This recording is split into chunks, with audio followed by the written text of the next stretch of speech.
नमस्कार, Rapti news channel में आप सभी दर्शकों का स्वागत और अभिनंदन है। मेरे चैनल को आप वीडियो तक लास्ट देखें। वीडियो अच्छा लगे तो उसको लाइक एंड सब्सक्राइब करें ताकि मेरा हौसला अफजाई बढ़े और कमेंट भी बताएं। डोनाल्ड ट्रंप का बड़ा बयान। भारत में अब टैरिफ घटाने की पेशकश की, उसे सालों पहले ऐसा कर देना चाहिए था। डोनाल्ड ट्रंप ने भारत पर एकतरफा व्यापार और रूस से तेल व सैन्य खरीद का आरोप लगाया।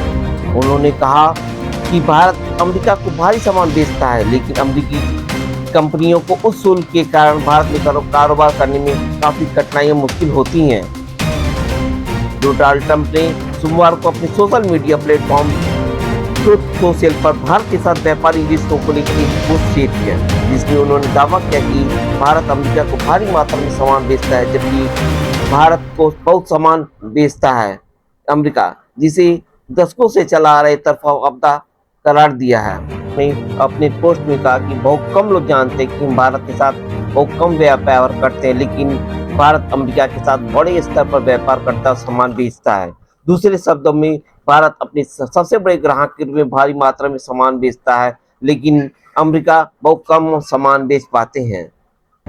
समूह भारत के वित्तीय इतिहास में अब तक के सबसे बड़े आईपीओ की तैयारी कर रहा है। समूह की वित्तीय सेवा शाखा टाटा कैपिटल ने $2 अरब के अनुमानित सार्वजनिक निगम के लिए सेबी के पास अपने मसौदा पत्र दाखिल कर दिए हैं।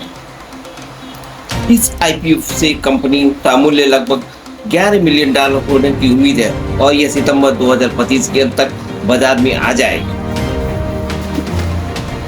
उत्साह के बावजूद टाटा कैपिटल के गैर सूचीबद्ध शेयरों में दबाव देखा गया।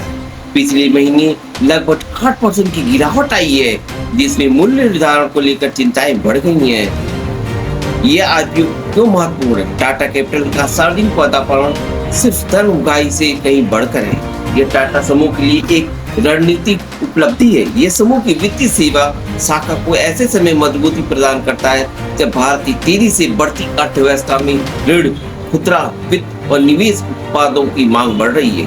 इसके अतिरिक्त यह आईपीओ ऐसे समय में आया है जब रिजर्व बैंक ऑफ इंडिया मूल होल्डिंग कंपनी टाटा सन्स को अंततः बाजार में सूचीबद्ध करने के लिए दबाव बना रहा है।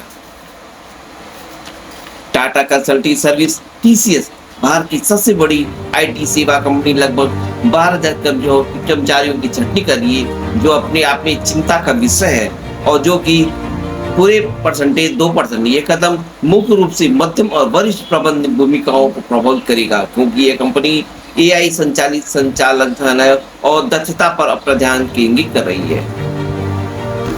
सबसे मुख्य बात, टाटा स्टील 2023 में छटनी के एक छोटे दौर से 38 कर्मचारी प्रभावित थे, जो मुख्य रूप से अनुपालन और आचार संबंधी मुद्दों से संबंधित थे।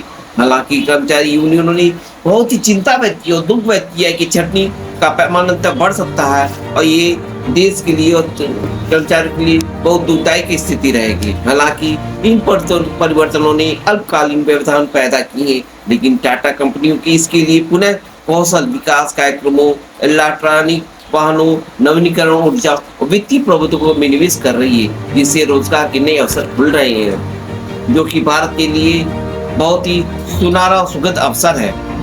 रतन टाटा की विरासत को सलाम।